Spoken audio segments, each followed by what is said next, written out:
देखो, हम बात करेंगे राजस्थान के रीति रिवाजों की।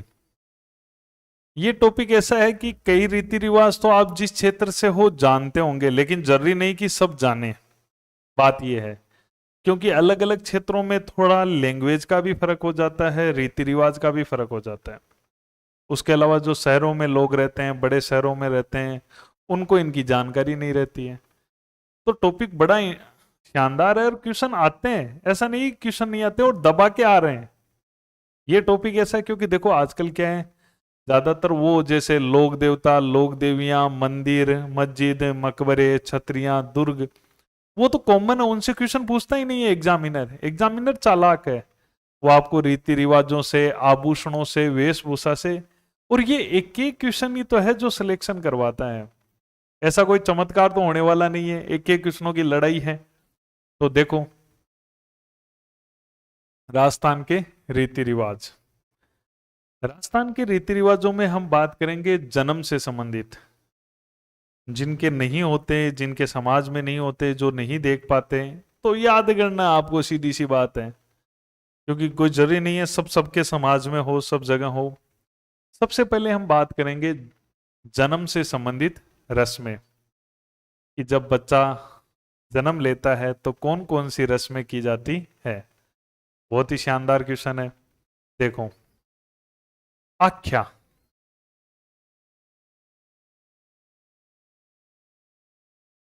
आख्या,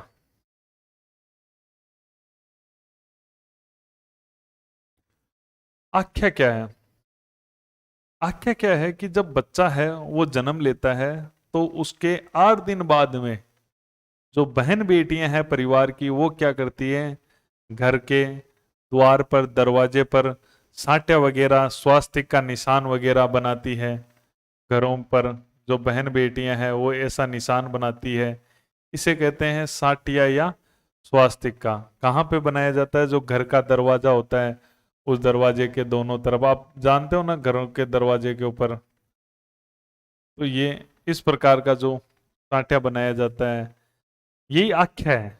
ये साठिया ही तो आख्या है, और कोई नहीं है। तो आख्या ये चीज होती है, यानी बच्चे के जन्म के 8 दिन बाद जो बहन बेटियों द्वारा साठिया बनाया जाता है, ये मेन चीज है। आख्या मतलब साठिया आदि घर के द्वार पर लगाती है, बनाती है, घर के द्वार पर, घर का जो दरवाजा है वहां पर ये लगाती है स्वास्तिक का चिन्ह। बस ये आख्या है।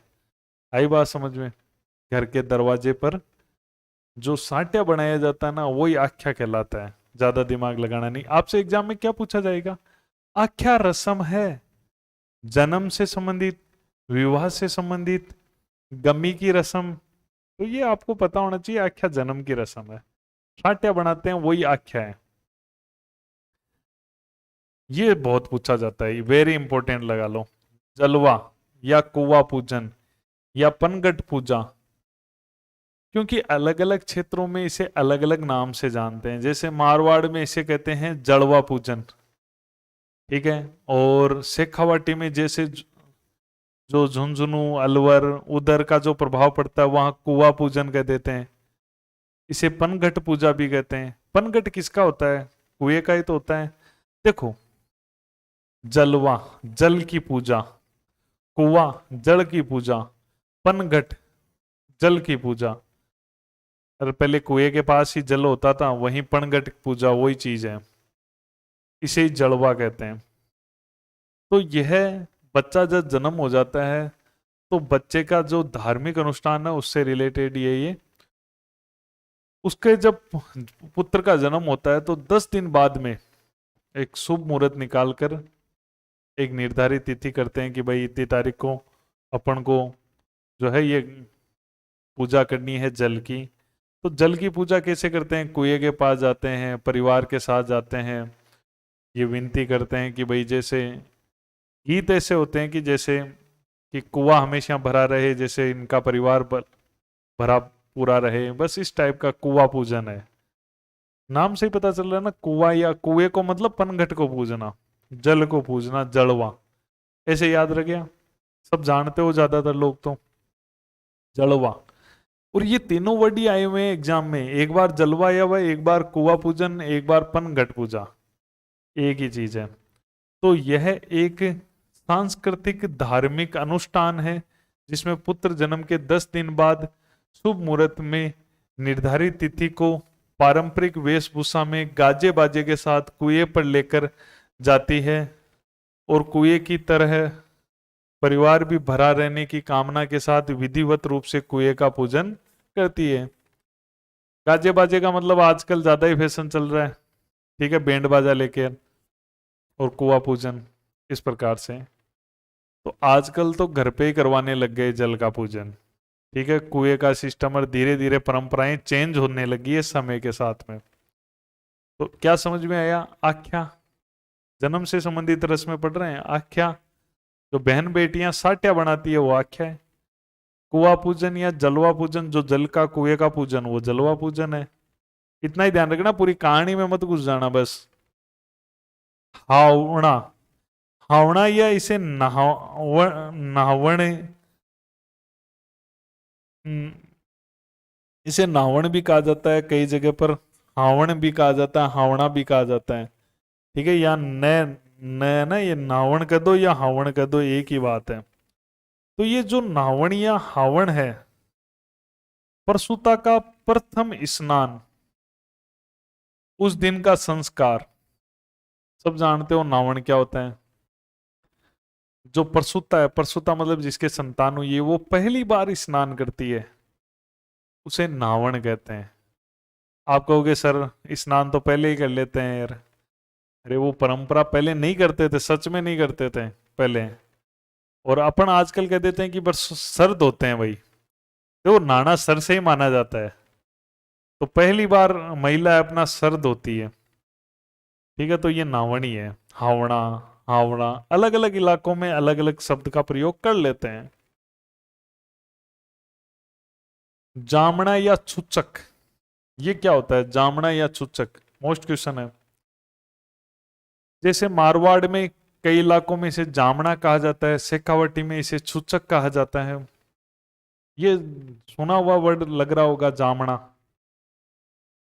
अपने हाड़ौती में भी, इधर भी अपने ढाड़ में भी इसे जामना ही कहते हैं।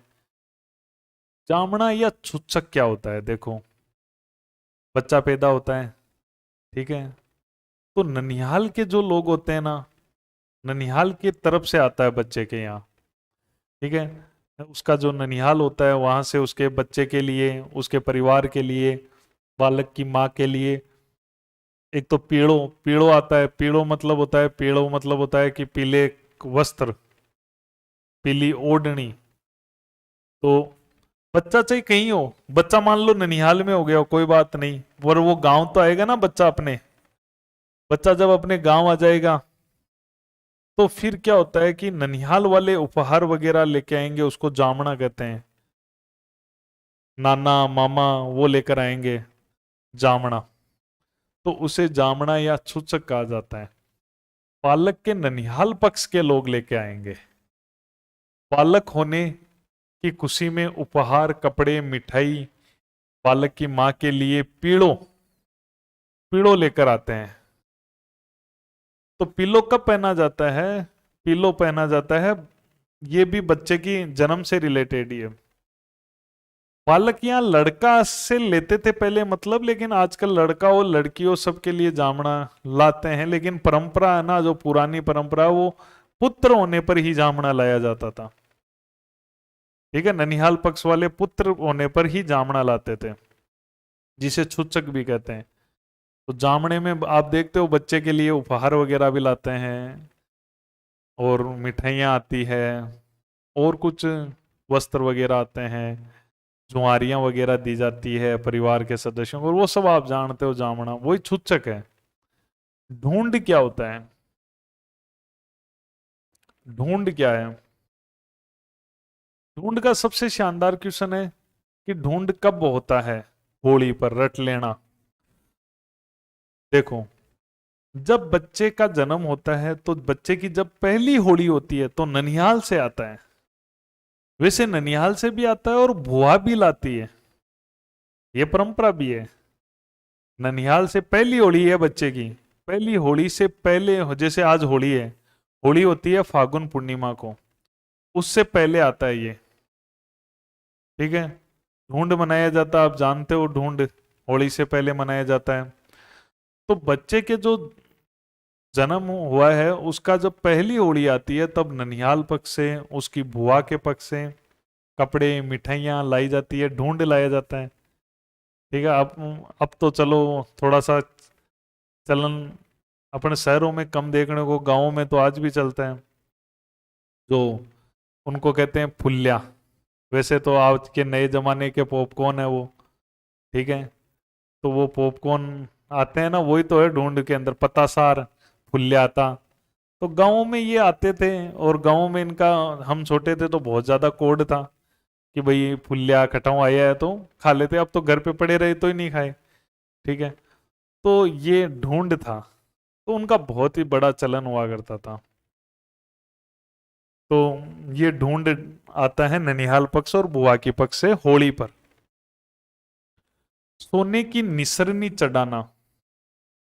सोने की निसरनी में क्या होता है कि पोते का जन्म हुआ, पड़पोते का जन्म हुआ, तो पड़पोते के जन्म होने पर चौथी पीढ़ी के लिए ये होता है, देखो कि भाई उनके लिए तो भगवान ने ना सोने की निशानी लगा दी। अब चौथी पीढ़ी है, उम्र में ज्यादा हो गई है, तो इस एक परंपरा बना रखे है कि चौथी जो पीढ़ी होती है वो अपने पड़पोते को गोद में लेती है। और चौथी पीढ़ी, तो यही परंपरा है इसके अंदर।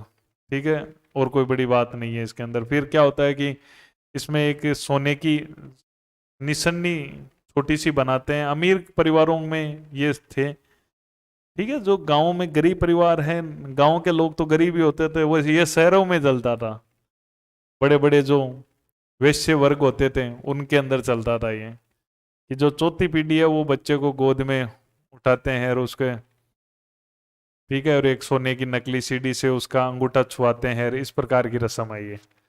ठीक है। तो कि भाई सोने की निशानी चढ़ गई अब, फिर उस सोने की जो निशानी छोटी प्रतीक बनती थी उसकी अंगूठियां बनाकर बहन बेटियों को दे देते थे। इस टाइप का रिवाज है सोने की निशानी चढ़ाना। इस रिवाज में अपने वंश की चौथी पीढ़ी, चौथी पीढ़ी का मतलब है ये बच्चा, ये उसके पापा, ये उसके दादा, ये उसके परदादा, तो पड़पोता हो गया ना ये इस चौथी पीढ़ी के लिए। तो चौथी पीढ़ी के पुत्र प्राप्ति के पश्चात प्रति माह अपने परपोत्र की गोदी में बिठाकर, पड़पोते को अपनी गोदी में बिठाकर अपने पैर का अंगूठा सोने की निशानी से छुआता है। रस्म के पूर्ण होने पर स्वर्ण सीढ़ी का सोना बहन बेटियों में बतौर नेक में बराबर बांट दिया जाता है। आप समझ गए बात, बस इतना ही समझना है। हलाणो, देखो कभी अपन को पूरे रीति रिवाज कैसी परंपराएं पूरा नहीं घुसना है, अपन को नौकरी लगनी है। हर समाज हर वर्ग के रीति रिवाज अलग है। हलाणो, हलाणो क्या होता है? जब प्रथम प्रसव होता है, फर्स्ट, कन्या को दिया जाने वाला सम्मान या विदाई। जैसे लड़की है, लड़की का पहला प्रसव है ना, उसके पीहर ही होता था पहले। पहला जापा कहते हैं ना जिसको, पहला प्रसव, पहली संतान वो पीहर में ही होती थी। पहले की बात बता रहा हूँ, आजकल तो उसके ससुराल में भी हो जाता है। पहले क्या होता था कि जैसे नई नई शादी होती थी, जल्दी माँ बन जाती थी, तो पहला प्रसव जनरली पीहर में इसलिए करवा दिया जाता था कि पीहर में उसका ध्यान रखने वाले होते थे, और उसको शर्म भी नहीं आती थी, क्योंकि वो अभी इस परिवार में तो शर्म में है, वहां पे काम भी नहीं करना है पीहर में, और पीहर में उसको थोड़ी आज़ादी मिलेगी। इस चक्कर में पहला प्रसव जनरली जो है, ये चीजें थी, बहुत सारी चीजें इसमें ध्यान रखी जाती थी। ससुराल में बहुत ज्यादा बाउंडेशन थी पहले। तो पहला प्रसव क्या, कईयों के तो महिलाओं के ज्यादातर अपने सभी प्रसव ही पीहर पक्ष में होते थे। तो पहला प्रसव जब उसका पीहर में हुआ और अब उसकी विदाई है, तो जब उसकी विदाई की जाती है पहले प्रसव के बाद में, तब उसको विदाई में वही सामान वामान वो दिया जाता है और विदाई की जाती है। सामान मतलब बच्चे के खिलौने हो गए, कपड़े वपड़े हो गए, जुआरी वगैरह हो गई, उसे कहते हैं हल्लाणो परंपरा। कोई खास बात नहीं, हल्लाणो। ठीक है। इसमें ढूंढ, जामना, और देखो सूंझ। सूंझ क्या चीज होती है? सूंझ, तो सूंझ भी कई इलाकों में वो विदाई का समान ही सूंझ है। तो यहाँ पर कई इलाकों में इसे हलाणो कहा जाता है, कई इलाकों में इसे सूंझ कहा जाता है। विवाह के समय भी दहेज के रूप में दो चाहिए। विवाह में दायजा में भी तो विदाई के समय सामान देते हैं ना, जब लड़की की विवाह के बाद विदाई होती है, उसे भी उन इलाकों में सूंझ ही कहा जाता है। और प्रथम प्रसव के बाद विदाई के समय लड़की को दिए जाने वाले वस्त्र आभूषण वो भी सूंझ ही कहलाते हैं। ठीक है। चाहे विवाह के बाद में जो दाइजे में दी सीख हो, चाहे प्रथम प्रसव के बाद लड़की को दिए जाने वाले वस्त्र आभूषण हो, सूंझ कहलाते हैं। सतवाड़ो या नावण, वो जानते ही हो तुम, जिसको नावण नहान कहा गया, हल्लाणो, ये क्या सॉरी, हावड़ा, प्रसूता का प्रथम स्नान। इसे ही कई इलाकों में सतवाड़ो या नान कहा जाता है। प्रसव के 7 दिन का प्रसूता का स्नान या संस्कार, ये सतवाड़ो कहलाता है। 7वें दिन जो होता है, कई जगह इसे सतवाड़ो नाम से, कई जगह नावण नाम से होता है। ठीक है। सुवो क्या, सुवो वर्ड क्या है? सुवा या सुवो, सुवा क्या है? सुवो क्या होता है कि जब संतान का जन्म हो जाता है तो घर परिवार के अंदर कोई भी शुभ कार्य नहीं किया जाता, उसे सुवा कहते हैं। आपने सुना होगा कि परिवार में कोई बच्चा जन्म जाता है, 7 पीढ़ी तक भी लेते हैं कई, काका बाबा परिवार में, कोई का पोता पड़पोता हो जाता है। तो क्या करते हैं कि फिर जब तक उसका नावण नहीं होता ना, तब तक परिवार में कोई शुभ कार्य नहीं होते हैं। जैसे जनरली माने अपन, जैसे देवी देवताओं की पूजा भी नहीं होती। आप देखते हो घरों में जो आरती दीपक वो नहीं करते हैं, कि सुवो लागेड़ो है। मंदिर मंदिरों में दर्शन करने परिवार के लोग अंदर नहीं जाते हैं, कि सुवो लगा हुआ है। जब संतान का जन्म होता है तब तक उसका नावण नहीं हो जाता ना, तब तक मंदिरों में दर्शन वगैरह परिवार के कोई भी पीढ़ियों के सदस्य नहीं करते हैं। इसे सुवो कहते हैं। एक होता है सूतक, 2 वर्ड है, सुवो सूतक। ये भी एक ही चीज है, लगभग मिलती जुलती चीज है। सुवो और सूतक, जनरली लोग बोलते भी है सुवा सूतक लगा हुआ है। सुवा तो जब संतान पैदा होती है तब लगता है, और सूतक जब किसकी मृत्यु हो जाती है तब भी वो काम नहीं किए जाएंगे, जब तक कि उसके 12 दिन के संस्कार पूरे नहीं हो जाते। तो सुवा और सूत को, तो संतान के जन्म पर गृह परिवार में होने वाला असोच, असोच का मतलब है कुछ ऐसा जो कार्य, जो असोच की जगह और कोई वर्ड में यूज ले लूं तो भी कोई बड़ी बात नहीं, होने वाला जन्म पर गृह परिवार में होने वाला कोई, इसके लिए कोई भी एक वर्ड ले सकता हूं, मान लो असोच मान लो, या कोई ऐसा कार्य जो शुभ नहीं हो। ठीक है, वो नहीं किया जाता। जैसे शुभ कार्य नहीं किया जाता, इस टाइप से मान लो, समझ जाओगे आप। सो और सूतक, सूतक मरने पर होता है, उसके जब 12 दिन नहीं हो जाते। सुवो जब तक उसका नावण नहीं हो जाता तब तक।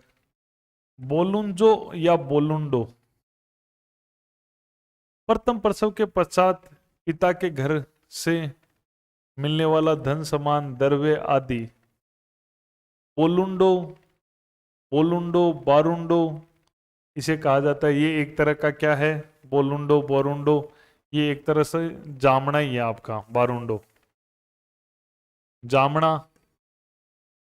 जामना या आपका सूचक, बस वही है एक तरह से, जामना या सूचक। जामना या छुच्छक ही है ये। प्रथम प्रसव के बाद पिता के घर से जो सामान वगैरह आते हैं, जो धन सामान आते हैं, जो जामना किया जाता है, जो छुच्छक किया जाता है, जिसे बालुंडो, पारुंडो, बोलुंजो, इन नामों से जाना जाता है। एक ही बात है ये, अलग अलग क्षेत्रों में अलग अलग नाम से जान देते हैं इसको। कोथला क्या होता है? कोथला, जापे के बाद जब लड़की ससुराल जाती है तब उसके पति और अन्य घर वालों के लिए कपड़े वगैरह और अन्य रस्में कोथला भेजा जाता है। भाई लड़की का जापा हो गया पहला, अब वो अपने ससुराल जा रही है तो जो सामान साथ में भेजा जाता है वो कोथला है। ठीक है, ये एक ही चीज है रे, कहीं कोथला कह रहे हैं, कहीं पर सूंझ कह रहे हैं, तो ये एक ही चीज होती है। जड़ूला क्या होता है? जड़ूला मतलब मुंडन, चोल, लटरिया, ये आप जानते हो जड़ूला क्या होता है।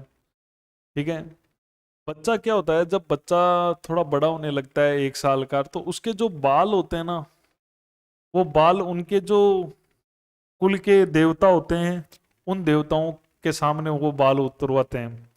कहते हैं ना, जड़ूलो चढ़ावा जमा बच्चा को, मुंडन करवा देगा बाल।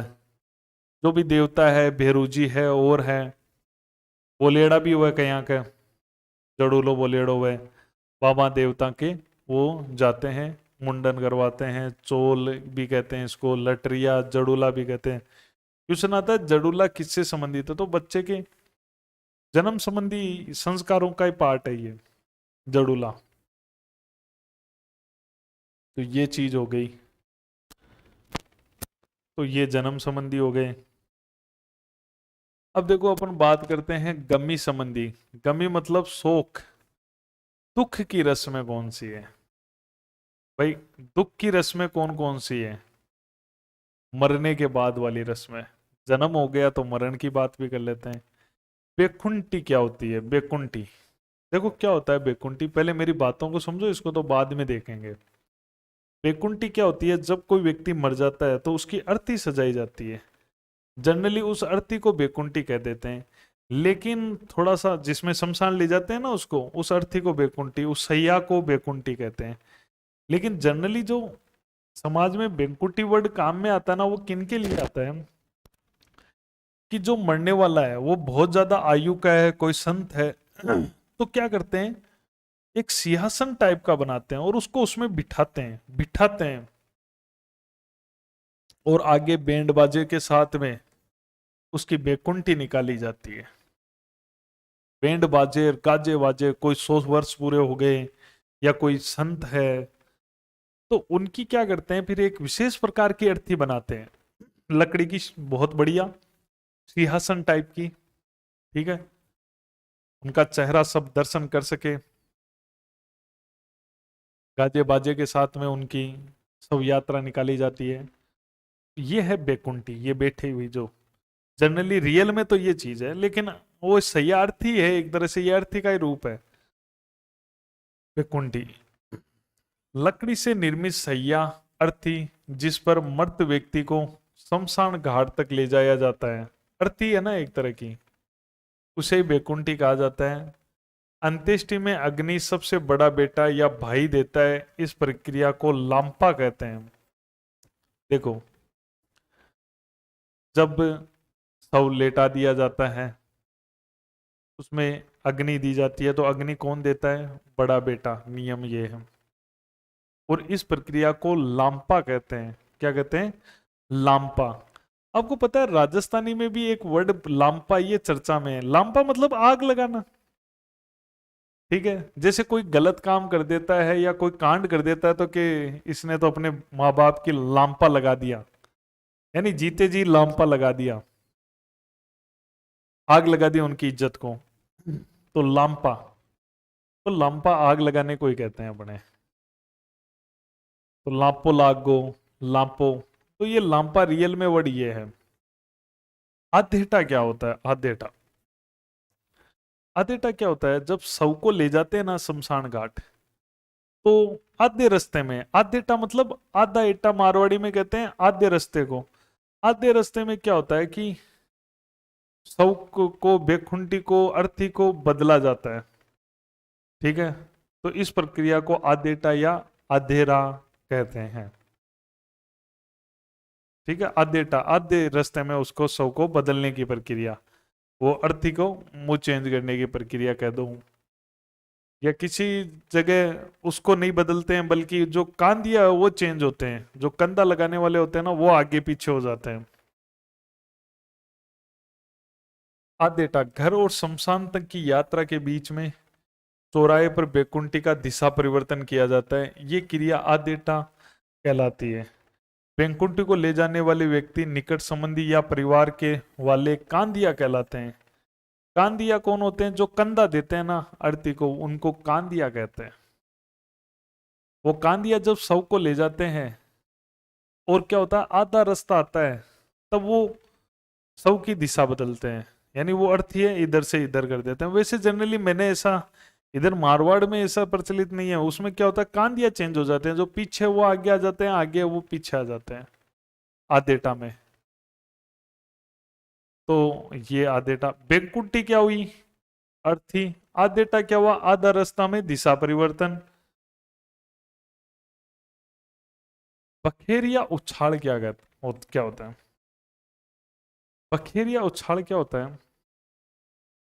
जब कोई धनी आदमी, जब कोई संपन्न आदमी मरता है, कोई भी पैसे वाला धनी आदमी मरता है, तो उसकी अर्थी जब निकलती है, तो क्या होता है कि जो परिवार के लोग होते हैं वो क्या करते हैं, अर्थी के आगे गरीबों, जरूरतमंदों के लिए पैसा बिखेरते हैं, सिक्के ऐसे।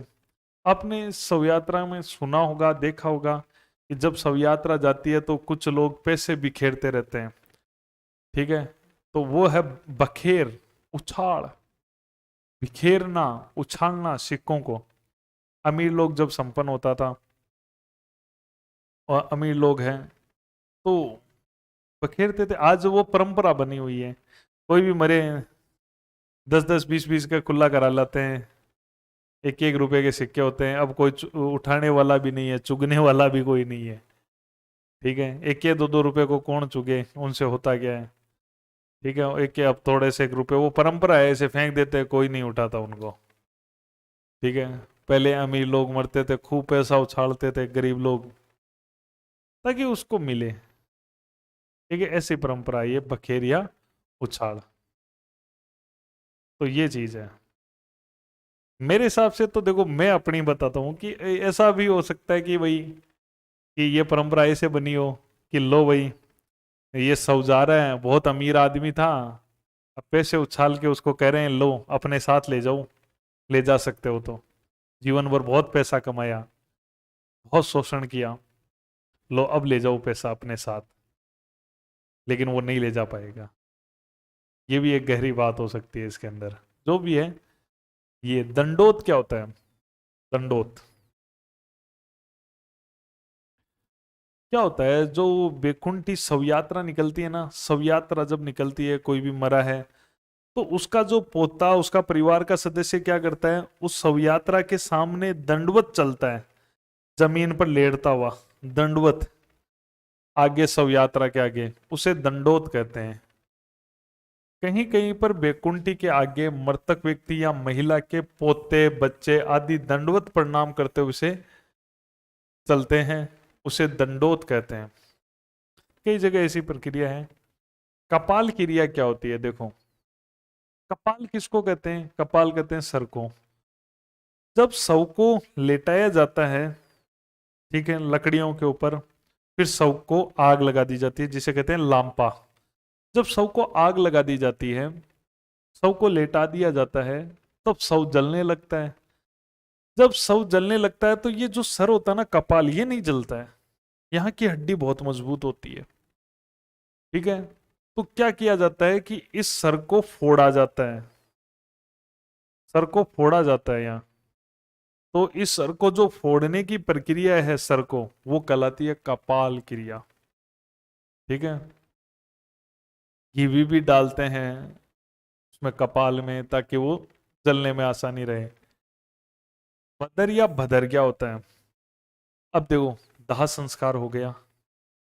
ठीक है, दाह संस्कार के बाद में क्या होते हैं, जो परिवार के सदस्य हैं, पुत्र हैं, भाई हैं, वो क्या करते हैं, अपने सरों के बाल मुंडाते हैं। उसे कहते हैं, राजस्थान में सुनो बधर हुई है योगे, बधर। बधर राजस्थानी भाषा में क्या, टकलो, बाल पूरा उतार देवे देना, बधर उगो, आई वह बधर। दाह संस्कार के बाद मरे हुए व्यक्ति के जो पुत्र हैं या जो संबंधी है, वो अपने बाल दे देते हैं। उसे कहते हैं भदर होना। आपको पता है बाल देने को भदर होना कहते हैं। सांतरवाड़ा क्या है चीज ये? सांतरवाड़ा समझो कि कोई मर गया, मर गया तो लोग इकट्ठे हुए, अंत्येष्टि हुई, जो भी हुआ, ठीक है। लोग क्या है, एक जगह इकट्ठे होंगे और वो नहाने की रस्म होगी, उसे ही कहते हैं। ठीक है, लोग इकट्ठे होंगे और जो लोग इकट्ठे होकर उसके बाद में उसको सांत्वना वगैरह देने के लिए इकट्ठे होंगे, वो सांतरवाड़ा है। जब तक मृत्यु की अंत्येष्टि न की जाए तब तक घर व पड़ोस में चूल्हे नहीं जलाए जाते, और अंत्येष्टि के बाद मृतक के घर वालों को सांत्वना देते हैं। इस रस्म को सांतरवाड़ा कहते हैं।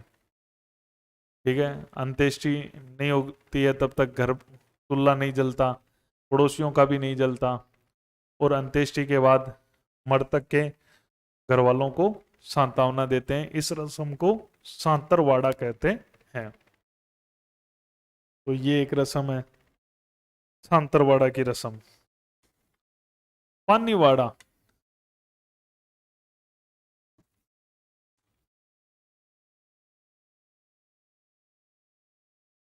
देखो पानीवाड़ा की रस्म क्या होती है। ये वैसे तो पानीवाड़ा है, एक जगह इकट्ठा होकर और स्नान वगैरह करते हैं। पानी से समझ गए ना, पानीवाड़ा, स्नान करते हैं, वो पानीवाड़ा सिंपल भाषा में। लेकिन इसकी पूरी कहानी की बात करूं मैं, मान लो कोई व्यक्ति की मृत्यु हुई है, मृत्यु कोई दूसरे स्थान पर हो गई है, और मृत्यु का समाचार मिलता है तो सब संबंधियों को समाचार भेजा जाता है। तो फिर उनको बताया जाता है कि इस दिन जो है वो, अब मृत्यु तो कोई और जगह हुई है, ठीक है, मृत्यु कहीं और जगह पर हो गई है और मृत्यु का समाचार मिला है, तो लोग इकट्ठा होते हैं और इस मृतक के परिवारों को सहानुभूति देते हैं, साथ में स्नान करते हैं। यही पानीवाड़ा है। ठीक है, तो इसे पानीवाड़ा कहा जाता है। किसी यदि किसी की मृत्यु दूसरे स्थान पर हो जाती है, उसकी मृत्यु का समाचार आता है, तो परिवार के सदस्य अपने सगे संबंधियों मित्रों को समाचार भेज देते हैं कि उसकी मृत्यु हो गई है। अमुक की सुनावनी, सुनावनी मतलब मृत्यु समाचार आई है, अतः आज अमुक स्थान पर पानीवाड़ा होगा।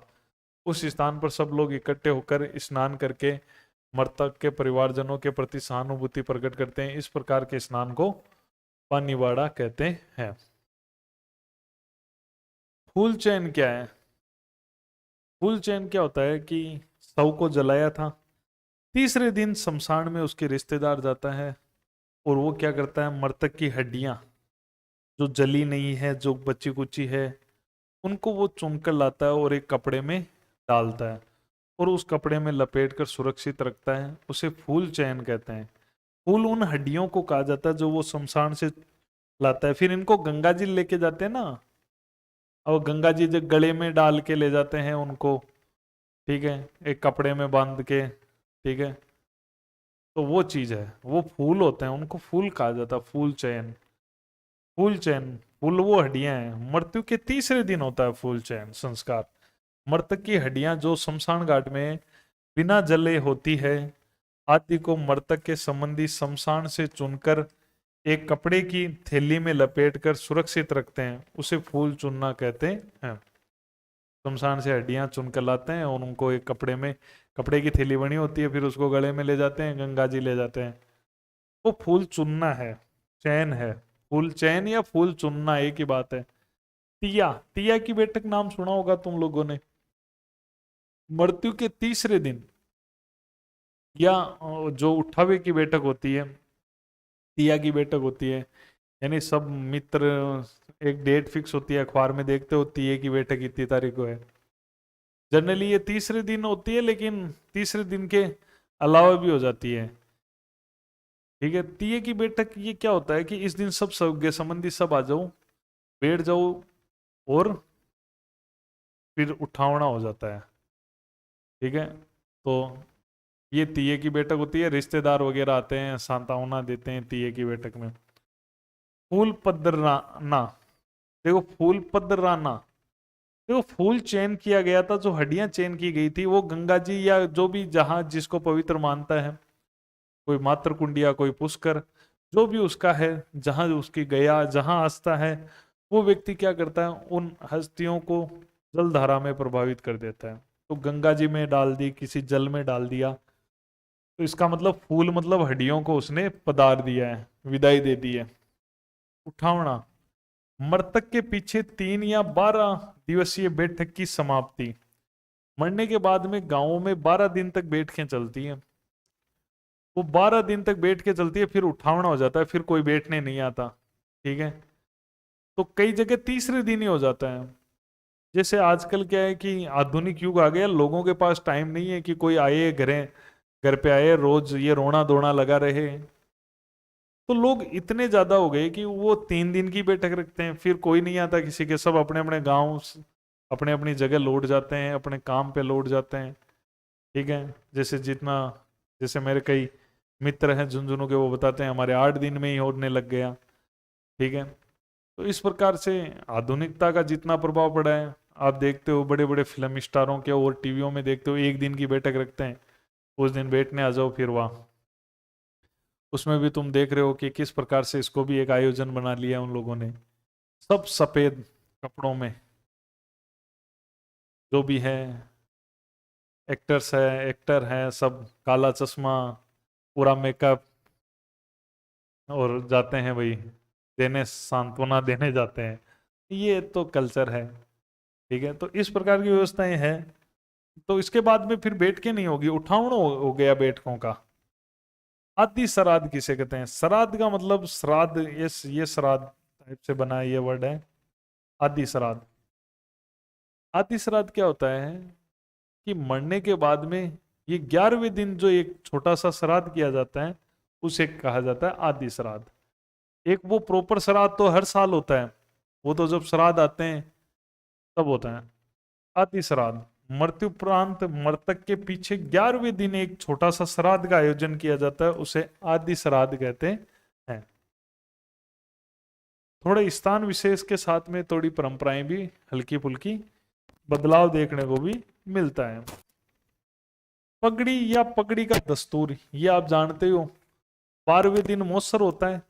12वें दिन मौसर होता है तो अब क्या होता है कि परिवार में अब किसी को उत्तराधिकारी नियुक्त किया जाएगा, तो अब उसे पगड़ी पहनाई जाएगी।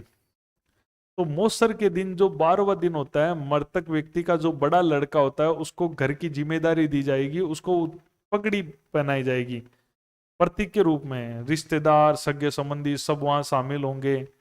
ठीक है, और उसको पगड़ियां पहनाएंगे, उसको घर का नेतृत्व देंगे। तो इस प्रकार से ये पगड़ी कहते हैं या पगड़ी का दस्तूर कहते हैं। ससुराल वाले सब आएंगे। मौसर के दिन ही 12वें दिन मृतक व्यक्ति के बड़े पुत्र को उसके उत्तराधिकारी के रूप में रिश्तेदारों और परिजनों की उपस्थिति में पगड़ी बांधी जाती है। श्राद्ध क्या होता है? श्राद्ध आश्विन के माह में होता है। श्राद्ध कौन से महीने में आता है? आश्विन के महीने में आता है। जिस व्यक्ति की जिस दिन मृत्यु हुई है उसी दिन श्राद्ध उसका निकाला जाता है। इस दिन जैसे ब्राह्मणों को, रिश्तेदारों को, कन्याओं को, कौवे को, गाय को, इनको भोजन करवाया जाता है श्राद्ध में। आप जानते हो श्राद्ध आश्विन महीने में आता है। जैसे आश्विन का महीना आया ना, आश्विन जिसको आसोज कहते हैं, आश्विन में श्राद्ध आएगा। जैसे मान लो किसी की मृत्यु हुई है सावन महीने में, सावन की कृष्ण एकम को, सावन को कहते हैं श्रावण, श्रावण कृष्ण एकम को किसी की मृत्यु हुई है तो उसका श्राद्ध है, वो सावन कृष्ण एकम को निकाला जाएगा। और किसी की मृत्यु सावन की पूर्णिमा शुक्ल एकम को हुई है मान लो, तो उसका श्राद्ध कब निकाला जाएगा? उसका भी आश्विन कृष्ण एकम को ही निकाला जाएगा।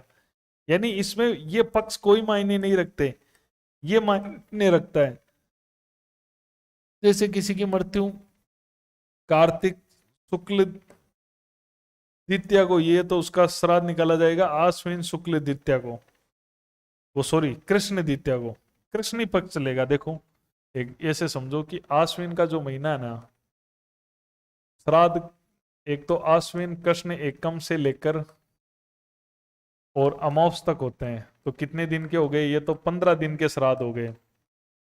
ठीक है, आश्विन कृष्ण एकम से अमावस तक 15 दिन के श्राद्ध हो गए। ठीक है, अब मान लो किसी की मृत्यु दूज को, ये तीज को, ये तृतीया को, ये चतुर्थी को, ये तो कोई दिक्कत नहीं, कृष्ण चतुर्थी को ही निकलेगा, क्योंकि इन 15 दिनों में किसी की मृत्यु हुई है। शुक्ल और कृष्ण पक्ष इसमें मायने नहीं रखते, तो श्राद्ध उस हिसाब से। किसी की अमावस्या को मृत्यु हुई, अब मान लो किसी की मृत्यु पूर्णिमा को हुई है, तो उसका श्राद्ध कब निकाला जाएगा? तो क्या किया गया है कि आश्विन में तो 15 दिन श्राद्ध के होते हैं, लेकिन आश्विन से जो पहले महीना आता है उसका भी एक दिन ले लिया जाता है, वो है आपकी सावन, सावन की पूर्णिमा, उसको प्लस कर दिया जाता है इसमें, उसको इसके अंदर प्लस कर दिया जाता है। तो सावन की पूर्णिमा, सॉरी सावन की क्या, सावन की पूर्णिमा नहीं, भाद्रपद, क्या हुआ,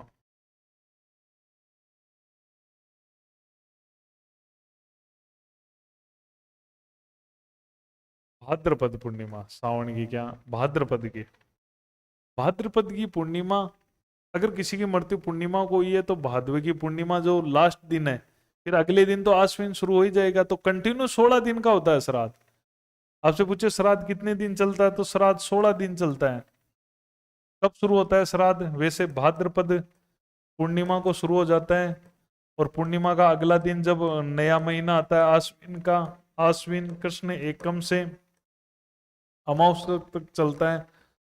तो वैसे तो आपसे पूछे कि श्राद्ध कौन से महीने में आता है, तो आश्विन ही बताओगे, क्योंकि 15 दिन तो उसके ही लेते हैं अपन, एक दिन भादवा का लेते हैं पूर्णिमा का। तो श्राद्ध आश्विन के माह में जिस तिथि को जिस व्यक्ति की मृत्यु हुई है उसी दिन किया जाता है श्राद्ध। मान लो किस तिथि को हुई है उसकी, सावन में, वो बाद में, उससे कोई मतलब, तिथि एकम को हुई है तो उसका श्राद्ध एकम को निकलेगा। इस दिन ब्राह्मणों को, मृतक के निकट संबंधियों को, गाय, कन्या, कौवों को सुनते हो ना, श्राद्ध में कौवों को भोजन करवाते हैं, तो वो चीज है। नुक्ता, नुक्ता किसे कहते हैं? मृत्यु भोज को, मोत्सर को, बारवां, ओसर, ये सब सेम ही है। अरे मरने के बाद में क्या होता है कि मरने के बाद में 12वें दिन भोजन करवाया जाता है, जानते हो ना, उसको मोत्सर कहते हैं, कहीं पर उसको नुक्ता कहते हैं, नुक्ता। ठीक है, नुक्ता कहते हैं, कहीं पर उसको मृत्यु भोज कहते हैं, कहीं पर उसको मोत्सर कहते हैं, कहीं पर बारवां, क्योंकि 12वें दिन होता है, कहीं पर उसको ओसर कहते हैं। मृत्यु के 11वें, 12वें व 13वें दिन मृतक के परिवारजन अपनी जाति के लोगों को, अपने संबंधियों को भोजन करवाते हैं।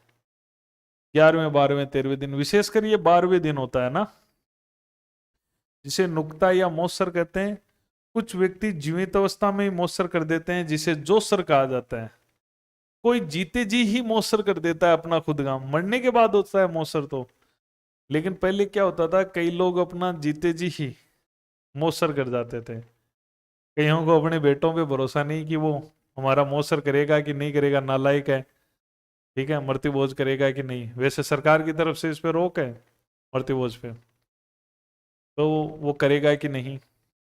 या कई लोग कहते हैं कि, सुनते हैं हम तो, कि जब तीर्थ यात्राओं पे जाते थे, बड़ी हार्ड होती थी तीर्थ यात्राएं, 4 धाम की यात्राएं, अमरनाथ की यात्राएं। आजकल तो शायद बहुत ही आसानी से हो जाती है ये यात्राएं, सरकार की हेल्प होती है पूरी तरह से, तो आसानी से हो जाती है। तो पहले लोगों को ये विश्वास ही नहीं था कि हम वापस भी लौट पाएंगे, तो ऐसे पहले ही अपना जोसर कर जाते थे वो। पिंडदान, मृतक के पीछे किया जाने वाला पुण्य दान, तर्पण आदि के संस्कार। मर जाता है, मरने के बाद में उसके नाम से जो दान तर्पण किया जाता है उसे पिंड दान कहते हैं। गंगा जलूटी क्या होती है? गंगा जलूटी क्या होती है?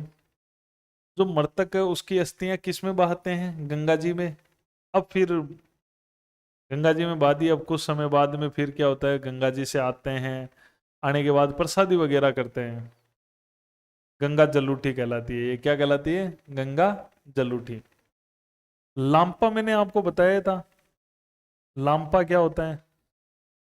लांपा होता है कि मृतक को दी जाने वाली जो आग है, जो प्राय उसका बेटा, बड़ा बेटा देता है, निकट संबंधी, फिर अगर बड़ा बेटा नहीं है तो छोटा, वो जो बेटा है वो देगा, नहीं निकट संबंधी, निकट भाई भतीजा वो देगा।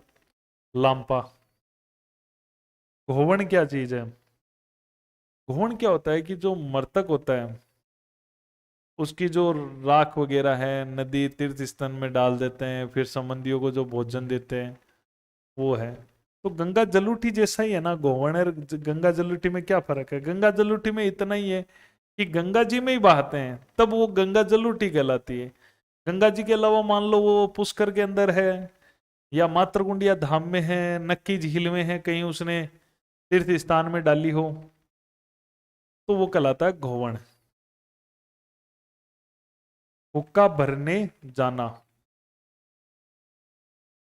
हुक्का भरने जाने का ये क्या होता है कि जब शोक के लिए सब बैठते हैं, जैसे व्यक्ति मर गया, उसका अंतिम संस्कार हो गया, अंतिम संस्कार के बाद में वहां लोग इकट्ठे होंगे घर पे, ठीक है, तो वहां पर क्या होगा कि हुक्का भर के लाया जाएगा और सब हुक्का पिएंगे। ये कई जगह चलता है, ये परंपरा सी है, सब बैठे हैं तो आप भी देखते हो ना, जब बैठने आते हैं चाय बीड़ी सिगरेट, ये परंपरा, ठीक है।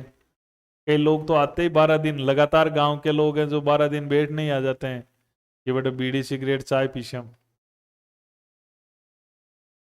मुक्काण या मोकाण किसे कहते हैं? ये वर्ड आपने काफी सुना होगा कि जैसे व्यक्ति कोई मर गया है, अब उसके बैठने जाना है, तो अपन परिवार में और सुनते हैं कि मोकाण जा रहा है। मोकाण मतलब उसके बैठने जाना है। आजकल तो जनरली ये शब्द है कि बैठने जाना है, लेकिन पहले आप देखते हो ये वर्ड अपने बुजुर्ग आज भी काम में लेते हैं, महिलाएं विशेष करके मांगे मोकाण जा रहा है, मोकाण बैठ रहा है। तो मृतक संबंधियों के यहाँ पर संवेदना व्यक्त करने के लिए जब जाते हैं तब। घड़ोटी या ढिंचो क्या होता है? घड़ोटी या ढिंचो 12वें दिन जो भोजन हुआ वही है, तो इन अलग अलग नाम डालने हैं, घड़ोटी है, ढिंचो, ठीक है, ये एक भोजन ही है।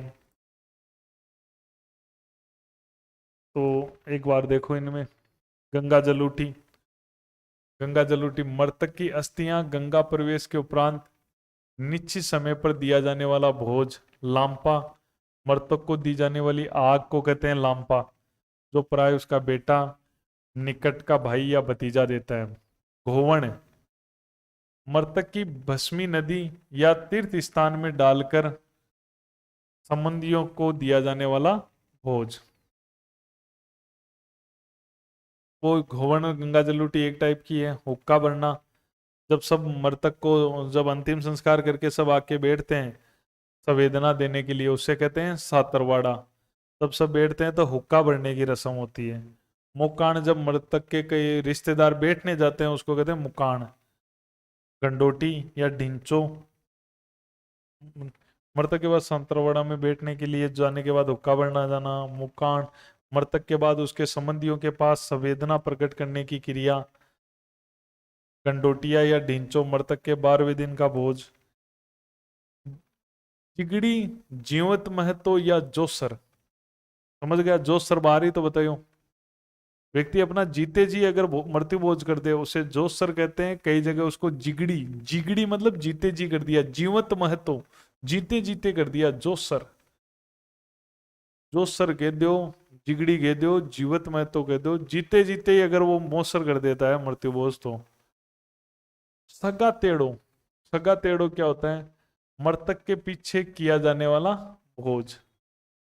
ये भोज ही वो एक ही बात है, कहीं मोसर वो सर कई चीजें नाम से सगा तेड़ो कहते हैं कहीं पर। लेन, लेन क्या होता है? मृत्यु भोज के साथ सगे संबंधियों को दिया जाने वाला लोटा बर्तन आदि, लेन। 12वां वाला दिन है ना, जगह सगा संबंधियान बर्तन वर्तन और बांटे बांध के लेन, ठीक है, लेन देन लेन। ओख क्या होती है? ओख क्या होती है? एक सूतक भी जोड़ लेना, सूतक। मृत्यु के बाद में वो काम नहीं होता है ना 12 दिन तक, कोई भी शुभ काम नहीं होता, मंदिरों में नहीं जाते, वो सूतक है। ओख क्या होती है? अगर किसी त्योहार के अवसर पर किसी की मृत्यु हो जाए तो पीढ़ी दर पीढ़ी उस त्योहार को नहीं मनाया जाता है। ओख पड़ गई, आपने किया अगर गाँव में कि ओख पड़ गई माँ का, तो ओख पड़ेड़ी है ना। कोई त्योहार के दिन मृत्यु जाने फिर वो त्योहार मनावे ही को नहीं बेगते। जैसे कि एक एग्जांपल देता हूं आपको, जोधपुर का राजा था सातलदेव। जोधपुर का राजा सातलदेव की मृत्यु गणगौर के दिन हो गई थी, तो जोधपुर में फिर गणगौर की सवारी निकालनी बंद हो गई। बूंदी में, बूंदी में क्या हुआ? बूंदी का राजकुमार गणगौर के दिन मर गया डूबकर, तो फिर बूंदी में गणगौर निकालनी बंद हो गई। हमेशा के लिए गणगौर का त्योहार बंद हो गया एक तरह से बूंदी राजघराने में, क्योंकि उस दिन ओक पड़ गई। गांव में किया करे कि इस दिन माँ का शुभ काम करना है, क्योंकि माँ के ओक पड़ेड़ी है, तो ये ओक हो जाती है। कोई एक घटना हो जाती है, उसके बाद में वो उसको नहीं मनाते हैं उस त्योहार को। दोवणिया क्या है? मृतक के 12वें दिन घर की शुद्धि हेतु जल से भरे जाने वाले मटके, सब जानते हो। दोवणिया 12 दिन होगा, भोजन वोजन होगा, अब सब। अब परिंडो, परिंडो किन के हुए? जहां बर्तन मटका रखा जाता है, अब उसमें नए मटके लगे, पुराने मटके उतार दिए जाएंगे घरों से, अब नए मटके खरीद के लाए जाएंगे, उनमें नया पानी भरा जाएगा, फिर अब नए सिरे से घर की शुरुआत होगी। ये परंपराएं बनाई थी, हमारे बुजुर्ग बहुत बुद्धिमान थे, इन परंपराओं को हम ऐसे नहीं टाल सकते। उनके बहुत बड़े लॉजिक होते थे इनको लेकर। ये 12 दिन की प्रोसेस, ये सब परंपराएं बहुत सोच समझ के। आज आप परंपराओं को टालते रहो कि ये गलत है वो गलत है, आधुनिकता का चश्मा पहनकर, लेकिन आप ले क्या रहे हो? तनाव, इतना भयंकर तनाव, आत्महत्या। और ये क्यों हो रही है? ये तनाव, ये इतना, हर आदमी तनाव में, हैप्पीनेस खत्म हो गई। क्यों? क्योंकि उसके पास में ना रिश्तेदार है ना परंपराएं हैं। उन परंपराओं के बहाने मिलना बैठना उठना, एक तनाव पूरा मुक्त वातावरण होता था, तो वो उनका एक था। अब अपन ये चीजें हैं, तो आप इसको आराम से देख लो, एक बार मैं शॉर्ट में बता भी देता हूं तुम्हें। तो अब अक्षर से पूरी कहानी बता दी, अब केवल अक्षर से पकड़ना है। आख्या, आख्या मतलब साटिया। आख्या मतलब क्या होता है? साटिया, साटिया बनाते हैं। बच्चा जन्म होता है तब साटिया बनाते हैं बहन बेटियां। जड़वा, कुआ पूजन, पनगट पूजन मोस्ट है, ठीक है, मोस्ट लगा देता हूँ ये। जड़वा कुएं की पूजन होता है, पनगट की बच्चे पैदा होने पर। हावड़ा क्या होता है? जो पहला स्नान है, नावणी तो है। जामना चुचक इंपोर्टेंट है, बच्चे के ननियाल वाले लेकर आते हैं उपहार वगैरह। ढूंढ, वे भी ननियाल वाला होली पर ले रहा हुआ ढूंढ, होली पर लेके आते हैं ननियाल वाले। सोने की निसन्नी जब चौथी पीढ़ी बने, बस सोना की एक नकली बना के सीडी, वो उस बच्चे का अंगूठा छुआना और वो सब चलता है। हलाणो, हलाणो क्या है? वही एक तरह का जो सामान दिया जाता है विदाई के टाइम। पूंजी भी वही चीज है। सतवाड़ो ये नावणी है, 7वें दिन जो स्नान होता है। सुवो क्या होता है?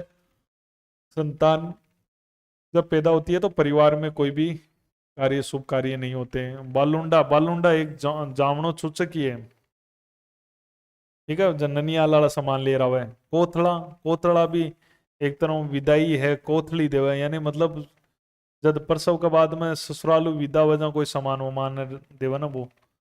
जुड़ला, जड़ूला, मुंडन, चोल या लटरिया, जब बच्चा का जुड़वा, जड़ूला चढ़ाया जाता है उसके देवताओं को, बाल उतारे जाते हैं उसके। कमी की रस्म बेकुंडी, बेकुंठी के वह भी ने सयान जी पर बिठार शमशान घाट ले जाओ। आधेटा, आधेटा में शव को रोकते हैं और उसकी दिशा परिवर्तन करते हैं। बखेरिया उछाल, जो रास्ते में पैसे उछालते जाते हैं। दंडोत, जो सगे संबंधी भतीजे पोते होते हैं, जो भी छोटे होते हैं, वो उस शव को दंडोत करते हुए शमशान तक ले जाते हैं। कपाल क्रिया, जब अंतिम संस्कार करते हैं तो उसका सर को मार के इसको तोड़ते हैं। बदर, जो बाढ़ देते हैं ना, बाढ़ काटते हैं उसको। सांतरवाड़ा, जब शव का अंतिम संस्कार करने के बाद सांत्वना देने के उसी दिन उसी समय इकट्ठा होते हैं, उसे कहते हैं सांतरवाड़ा। उसी समय जो जलाकर आए हैं लोग वो वापस आएंगे मृतक के घर, और वहां बैठेंगे, उसे कहते हैं सांतरवाड़ा। पानीवाड़ा, जब कोई व्यक्ति की मृत्यु हो जाती है तो बता दिया जाता है कि भाई पानीवाड़ा का संस्कार है, आप यहाँ आना, नहाना धोना, और फिर वो सांत्वना देते हैं। मृत्यु कहीं और होती है, इकट्ठा कहीं और होते हैं। फूल चैन, फूल चैन क्या होता है? मरने के बाद में उसको जला देते हैं अंतिम संस्कार, तो तीसरे दिन शमशान में जाके उसकी जो हड्डियां बचती हैं उनको एक कपड़े की कोतली में डालते हैं ताकि वहां ले जाएं, वो फूल चैन है, गंगा जी ले जाए। तिया, तीसरे दिन की बैठक को कहते हैं, जब लोग बैठक में आते हैं रिश्तेदार। फूल पदारना, जब अस्थियों का विसर्जन कर देते हैं। उठावना, उठावना के बाद बैठक नहीं होगी, कहीं 3 दिनों की, कहीं 12 दिन की उठावना की बैठक, उठावना, फिर उसके बाद में बैठक नहीं होगी। आदि श्राद्ध क्या होता है? जैसे श्राद्ध होता है उस टाइप का है, लेकिन ये 11वें दिन का श्राद्ध है। आदि श्राद्ध कहलाता है। पगड़ी की दस्तूर, जब बड़े बेटे को क्या बनाया जाता है? उत्तराधिकारी। 12वें दिन उसको पगड़ी पहनाई जाती है, मौसर वाले दिन। श्राद्ध जानते हो, भाद्रपद पूर्णिमा से आश्विन कृष्ण एकम से अमावस तक 16 दिन टोटल होते हैं श्राद्ध के। नुक्ता, मृत्यु भोज को, मौसर को 12वां दिन को ओसर। पिंडदान, मृतक के पीछे से जो दान दर्पण किया जाता है। गंगा जलूटी, गंगा जी में अस्थि विसर्जन के बाद में जो स्वामी प्रसादी, प्रसादी के वो या भोज के वो लांपा, आग लगावन लांपो के हुए सवने। गोवण, अस्थियों का जो किसी भी नदी में विसर्जन करके फिर भोज देते हैं, वो गोवण है। हुक्का बढ़ने जाना, हुक्का बढ़ने जाना वो सांतरवाड़ा, जब शव को जला कर आते हैं और बैठते हैं और फिर हुक्का उकार लगता है, तो ये कईयों में होता है सर। मुक्काण, जब किसी के बैठने जाते हैं मृतक के तो उसे मुक्काण कहते हैं।